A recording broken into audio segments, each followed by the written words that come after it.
Yolento uYesu xa ethetha nalentombazana phezu kweliqula lika Yakobi athi kuyo kuzixesha lokuba abanquli bokwenene banganyanzeleki ukuba babheke eJerusalem kodwa ibe ngabantu abaza kumnqula uThixo ngomoya nangenyaniso. Bengayanga eJerusalem kodwa bamnqula uThixo ngomoya nangenyaniso. Esi sixeko seJerusalem besinobumenyemenye kakhulu. Sasingenye imini mamunoBhayibhile xa uYesu evela kumhlaba weBhetefage kwintaba yeminquma wavela kakuhle wasijongela ezantsi esisixeko saseJerusalem. Wafika esisixeko sisihle sinezindlu ze-upstairs, kunezindlu ezizimansion o-double story enemigangatho ebalekayo. Wasijonga uYesu emi phezu kwale ntaba yeminquma, wathi akusijonga wabethelwa luvalo. Awubethelwa luvalo zaphalala iinyembezi ngoba ebona esi sixeko seJerusalem. Walila wathi xa elila uYesu wakhupha amazwi wathi, awu Jerusalema, akwabubusazi izinto ezisezoxolo kungoku nje zifihliwe emehlweni wakho. Ngoba wena Jerusalema uthe unamehlo wasenza imfana, wathi unendlebe wasenza isidenge. Kungoku nje izinto zakho zoxolo zifihliwe kuwe Jerusalem. Wathi uYesu wathi ejonge ezintaba zijikeleze iJerusalem, wathi njengoko iintaba zizungezile yonke leJerusalem, unjalo uYehova uThixo ukwajikeleza abantu bakhe. Bantwana bedinga mandisuka apho yona iJerusalem phambi koThixo, yona iJerusalem phambi koThixo. Izinto lontwana iJerusalem eyazenzayo bishop wami ezabangela uba ibe masikizi phambi koThixo zinto zintathu. Into zenziwa, yabona apha eJerusalem kukho ababhali, i-priestly writers. Apha eJerusalem kukho abaSadusi abathi ayikho into ekuthiwa luvuko. Apha eJerusalem kukho abaFarisi. Yabona ke xa ufika phaa kubaFarisi ufika kwabona abantu bayingozi, abantu abangabaFarisi. Athi uYesu Kristu athi yabona aba baFarisi bazawunibekela imithetho abangasoze bayigqwethe nangesandla. They are very dangerous. AbaFarisi zezidodwa zi-hypocrites, abahananisi. Abantu abalapha eJerusalem abo njengoba Kristu uthi xa uyijongile ufike intle apha ngaphakathi ubuhleba iJerusalem ubekhiwa ngenxa yezintlobo zintathu zabantu abalapha eJerusalem. Makhomeke ndiyathanda zibingathi kanini kwaba bantu bathathu. Sendabawula nongababali, sendabawula nongabathetha abantu bathathu. Kodwa ingasuke bona niyazi uba ndibhekise kuni. Bakwenzekile ndithethe ngaba bantu niyazi uba andibhekisi kuni. Kodwa ndizama ukuveza le nto ethi esikhundleni somqaqoba izawuphuma imisedane.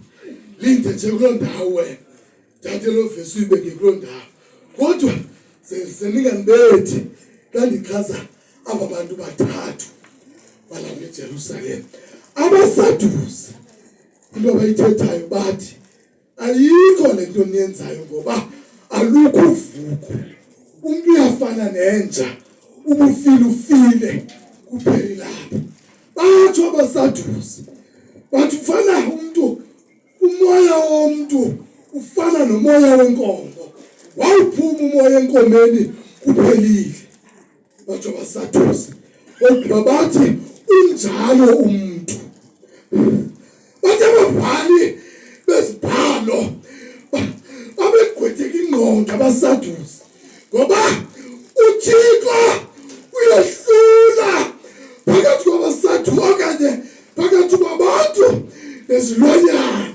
adabuze ngoba uThixo uyithanda umuntu lo yena lethi umnonelelayo ngoba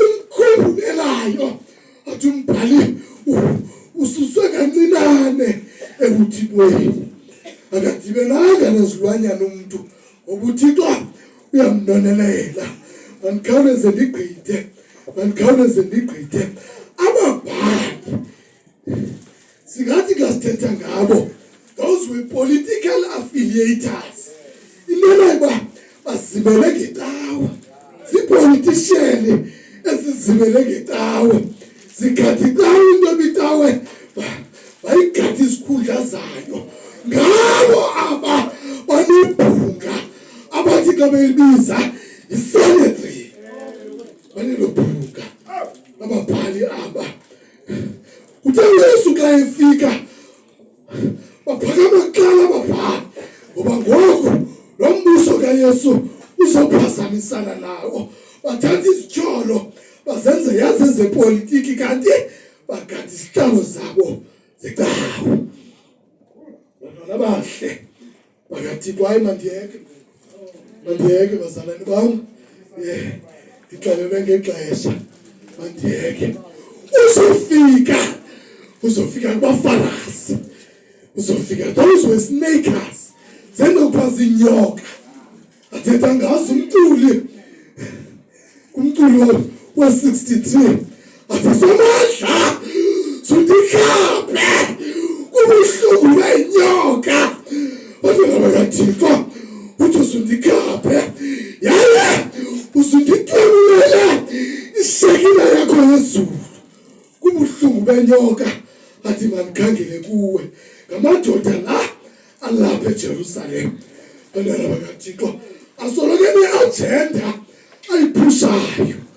asoloko ne-agenda ayiphushayo ngamadoda lana awasuyesu emnqamlezweni ngoba la madoda ayenesakhono sokusondela apha kuYesu eyona nto ayi-dangerous ngayo abafarasi babekwazi bishophu ukusondela kubasadusi bawufika kubasadusi athethe ilanguage benye babashiyapha abasadusi babaleke babheke kubabhali kwi-epistle writers bawufika kwi-epistle writers bathethe ilanguage yabo bagqiba ababhali okoba abafarasi bangakuthi bagqiba abasadusi okoba abafarasi bangakuthi bakhe benza into esisimanga ngenye igame abafarasi baqokelela abahlolokazi balapha eJerusalem bababeka ngaphambili kwinto yababenza bathi uyabona abantu baseJerusalem ababafuni abahlolokazi kanti ithini iBhayibhile ngabahlolokazi ayithi kufanele intoba okanye ayithi inkonzo yokukhathalela abahlolokazi inkonzo evela kuThixo bababeka ngaphambili abafarasi bababeka ngaphambili babaleka babheka kuStefano bathi uStefano akabafuna abahlolokazi balapha eJerusalem bazobe bedinga xa ifuna nokurhulumeni kodwa le nto yenziwe nguStefano kufanele isigwebo sobequliswe ngamatye afu uStefano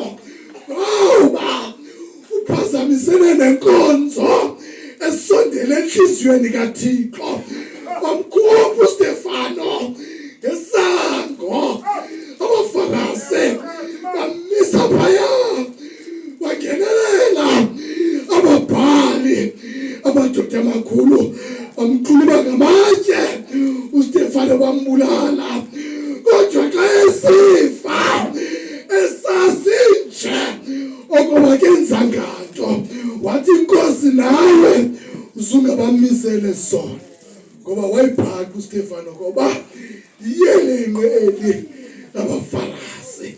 They are very dangerous.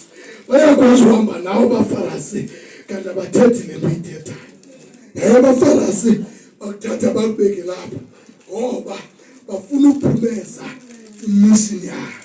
Banjalo abaFarisi. They are very dangerous. Bakunokwenzeka mkhomeke kuthi kanti une-element yobuFarisi. Be careful. Be careful. Wabona uThixo into yoba into ebhetere makayichithe iJerusalem. Makayichithe iJerusalem ngoba seyi-dangerous ngoku. Seyi-dangerous. But uYesu wathi ayindisidelanga into yoba xa ndingena eJerusalem andizuphinda ndiphume. Ngoba iJerusalem is very dangerous. Yakhe yathi indoda inxiba umbhinqo kaPawulos yawulinganisela yathi yagqiba yathi ngubani umntu alombhinqo wathi uPawulos ndiye wathi indlela osayihamba izawuphelela eJerusalem. Jerusalem is very dangerous. It's very dangerous. Wabona uThixo ngoba akayichithe wathumela amaMedi umkhosi waseBhabhiloni wayitshabalalisa iJerusalem. Hayi mandiyehle ngoku wayitshabalalisa iJerusalem kodwa Waphi layifika amadoda aseBhabhiloni ezoyitshabalalisa iJerusalem ngo-637 BC. Bawubhishophu xa befika la madoda athi uze siyichane iJerusalem ngoba abanye amadoda funa amajija athi xa ethetha amabhunga uze siyichane i-Combined Methodist Church kufuneka sithini uze siyichane atsho amadoda aseBhabhiloni.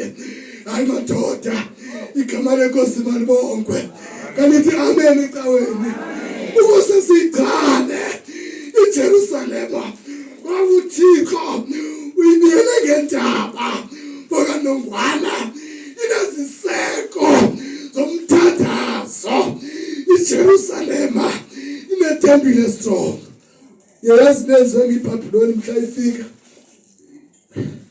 yaqala etempileni. uDaniel lona nithetha naye benithetha ngaye kusasa unyana wompriest lo kwathatha onyana babapriest ngoba abapriest bebesithi inkonzo bayikhuphele kubafana baselula kanti uyithetha bishop sebathi xa bebhubha kweso abapriest onyana babo sebayibamba inkonzo sebayibamba ivangeli sebayibamba. Lo yenza amadoda aseBhabhiloni bathatha onyana babapriest bababeka ngaphambili kodwa bathi thathani zonke ezi zitya zomthendeleko nithathe zonke izinto zokuthumisa uThixo sibheka nazo eBhabhiloni ngoba funeka babulale inkonzo leli bagcina abantu baseJerusalem bakunye yileli inkonzo bathi bawubethwa zizanzwini zobomi zawufika inxwaleko zenkonzo zawufika inxwaleko zobomi babheka etempileni bawekethona esibikeleleni bathi kulapha Nkosi ndikubonayo nawuguqa esithebeni sakho kuphela bonke ubuthathaka bathi masithathe leli source of power ngoba this is the source of their strength. Kuze zimthanda umajija ake suse noWaphi lona apha ecaleni kwakhe asimsuku wapha becaleni kaMajisha ngoba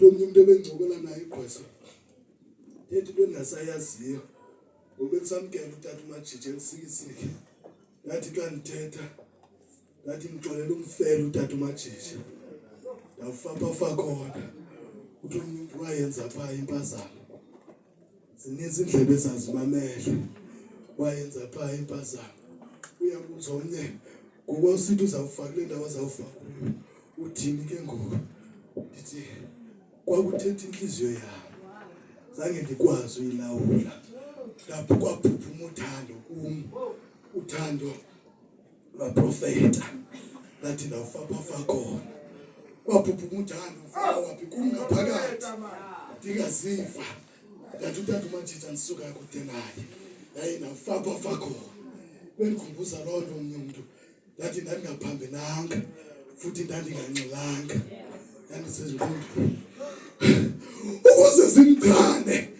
ukuze simthane uMajisha ake susu wabhishophu uzikonzo kaThixo amadoda aqala istrategize cawe ayistrategize amadoda aseBhabhiloni athi uzizichana iJerusalem ake susi source of strength wawususi source of strength kodwa omnye umuntu labese dispense yami wathi friend ichinje la engine ifake engine yeToyota ndathi hayibo athi iToyota isobole sithi yahamba ndathi kodwa this engine is powered by Methodist.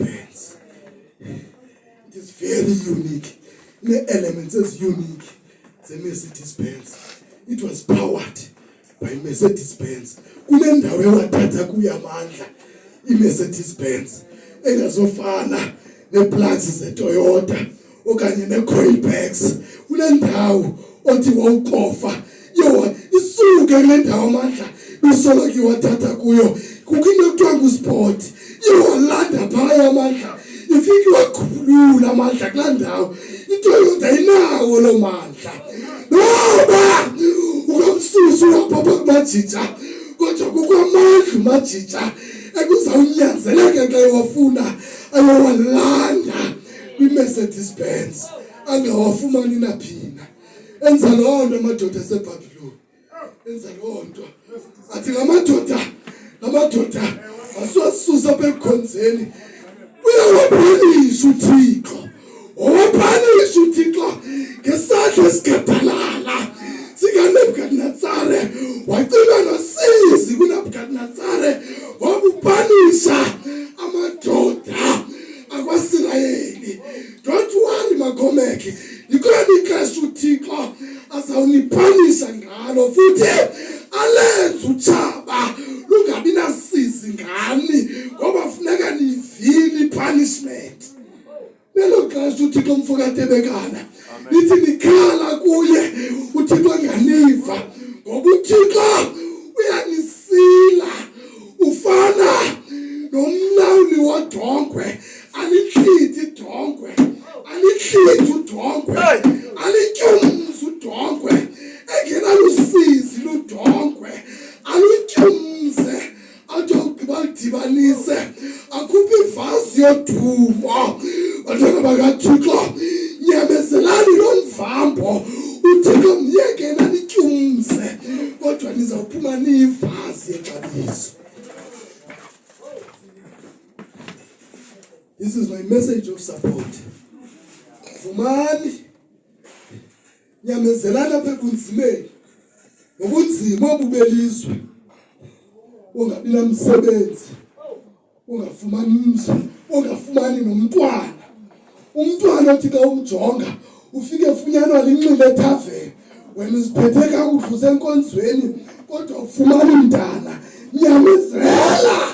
Nyamezela kulo mvambo kuwo anyamezela amadoda akwaSirayeli esazi intoba uThixo uyasixola nakaMajisha anyamezela kodwa ngoku kufika isiprofeto kuloYisaya osekuthinjweni kufika isiprofeto kuyisaya okugqibela kuzovula igeyithi zasekuthinjweni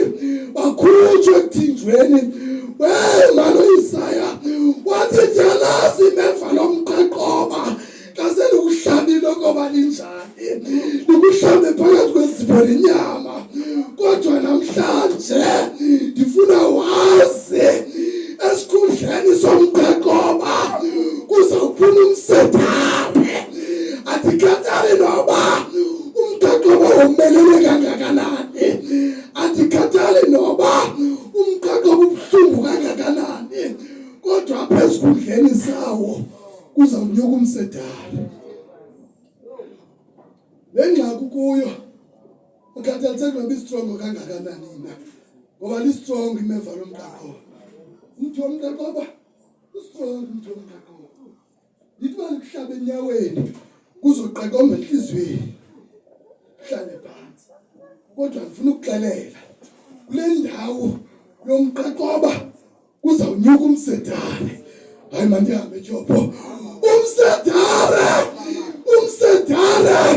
kulo mthi wakhe wathi uSolomoni unyana kaDavide xa eza kwenza itempile wayelathi umthi omkhulu womsedane kwimihlaba yaseLebanoni. Bazokokha ngayo itempile. Noba ingxaki okuyo injani kodwa uThixo ufuna ukwakha ngawo itempile. Asinyamezele nyathi. Unyamezele mfakaThixo. Yazi nje apha esikhundleni somqaqobo sezavela umsedane. Ntombi umbhalo umsedane iplanga lomelele kakhulu. Iyayihlala ne-30 years. This congregation will be the last to jubilate. Lona bandla lizawuvuya nali. Hayi amen. Amen. Baziyanyathelana ngoku. Kodwa lona bandla lizawuvuya ekugqibeleni nali. Mark my words. This is the prophet. Mamulamla ngomntata kandihlala phansi. Hlala phansi nsuku. Ngandithi. Ngotata uhleli phansi. Ufuna uqabela intaba. Uva ingoma. Utshopa ngaphezulu. Utsho kamnandi. Kuyantyilozwa. Utsho kamnandi laa ngoma. Kodwa into eyingxaki usisiqhwala. Akakwazi uhamba. This is an analogy. Seniyibambe le illustration. Usisiqhwala. Akakwazi uhamba. Wathi esahleli kule ndawo. Wadibana nomnye umfo. Lo mfo yena uyimfama. Akanamehlo. Uhleli phansi. Naye lo mfo uyimfama uva ingoma. Bishop, sizawuva ingoma sobabini sifuna unyuka. Kanti xa sifuna unyuka kunzima uyofikelela. Sisiqhwala lo mfo Waphi akakwazi uyofika. Sisiqhwala onje imfama akaboni. Kodwa ingoma bayayiva. Imani ukuthi uyabiza ngekwena sudibize disenamo. Mama kukwamaxesha uThixo kwenzibe imfama. Kukwamaxesha uThixo kwenzibe sisiqhwala. Thixo, don't worry. Ngoba phezukundleni somqaqobo ngenye imini uzawuphuma umsedane. Athi la madoda xa ethetha Bishop. Athi la madoda xa ethetha sawuthini usesofika efuyelelweni. Okhomeki apho sifuna khona sifuna emvuyelelweni. Sifuna emvuyelelweni. Sonke silapha sifuna emvuyelelweni. Kodwa njengoba silapha unobuqhwala bakho inobufana bakho. Ahlala phansi la madoda athi masidibanise kungekho ubuqhwala. Sidibanise ubuqhwala nobumfama. Yathi la ndoda mna ndinamilenze wena unayo imilenze. Amehlo ndinawo nayo ngenayo imilenze. Yathi le ndoda kayithetha. Yathi le ndoda kayithetha yaguqeka amadolo. Yaguqeka amadolo. Le ndoda imfama yaguqeka amadolo. Yaguqeka amadolo. Yangena kule ndoda yayixwaya ingena milenze yathi wena uzaba imilenze yami wena mna ndizaba ngamehlo akho ongabathixo ongawamehlo nawo ndinawamehlo into engena imilenze wathi lo mfo mna ndinayo imilenze into engenayo ngamehlo kamela akhetha utsengqobe imekuthini uyandidinga nami ndiyakudinga ngoba unobukhwala bakho ndinobumfama bam yamthatha le ndoda yavuka naye ifithi lemilenze into ingxaki ngamehlo lana mehlo wayo astrongo into ingxaki imilenze apha la madoda yakhawuleza enemilenze ngoba ifikoma mabhishopu beninamehlo sokukhawuleza uzakwenzakala sisigingqi esuya kuso.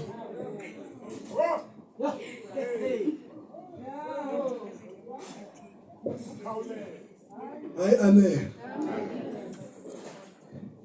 Bayibonga inkosi. Sukhawuleza ngoba wena amehlo unawo unemilenze. Mna mntu namehlo ndithi sukukhawuleza ewetha izingoma benitshoyo namthingameluya kuyo kodwa nasi isigingqi phambi kwakho sathi sawungena kwesi sigingqi singabi sayofika kulaa ndawo inengoma emnandi entsha apho zonke silagazeluluya khona betsha yiba ngamehlo wam ndizaba yimilenze yakho bishophu yiba yimilenze yam ndizaba ngamehlo akho yaye mna mntu namehlo xa thithi sukhawuleza tata umajija sisigingqi esisiphambi kwakho siza kwenzakalisa thina sobabili babe siza kwenzakalisa wena wedwa bendiza kuyeka ingxaki siza kwenzakala sobabili ngoba uyimilenze yam ngamehlo wakho wakhomeke Thixo makanicine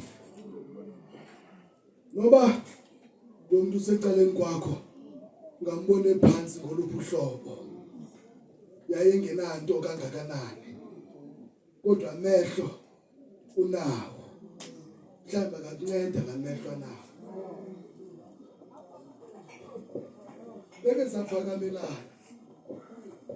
beke saphakamelana siyotshona kulaa mlambo kuthiwa kanzulu futhi ke into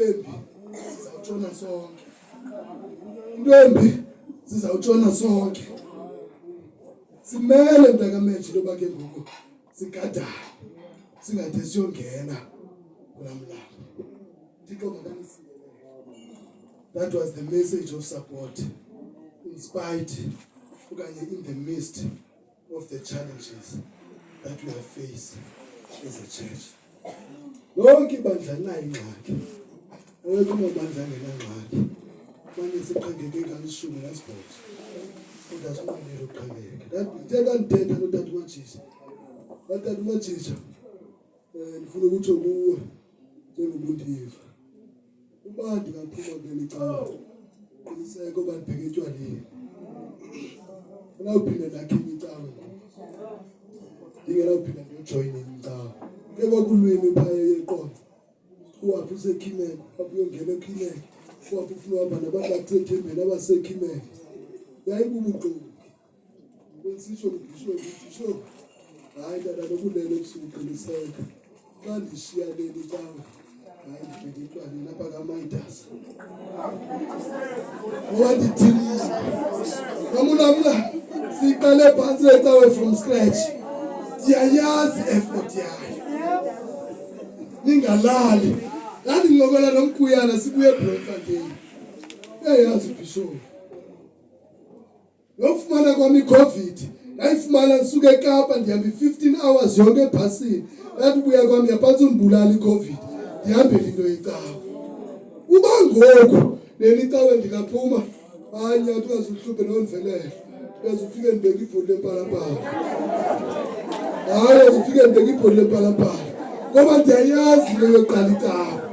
Ndandicimbi leyo qala itawa ilula. Kodwa itawa inenze ningavana apha endlini. Kuthiwa le mali uyisaphi le mali? Sizawuthenga ipetroli. Niyaphi eBloemfontein? Kuthiwa ningayinikwa ecaweni. Ngoba uyayazi icawe yeka. Ndayeka mani. Yeka ndizakwenza sayinika imali eBloemfontein. Asinika imali eBloemfontein sinike 500. Ake ndalwa ngenye imini. Nathi nithi masiyithini 500 sibheke eqonto. Nithi bathi hayi. Athi hayi mphambo niyadlala. Hayi niyadlala. Ngabe ndiqonda uba besicima sizawufumana i-refund ndifike endlini ndanzi la mali ndinikwe yepetroli. Zimbu zoqala icawa.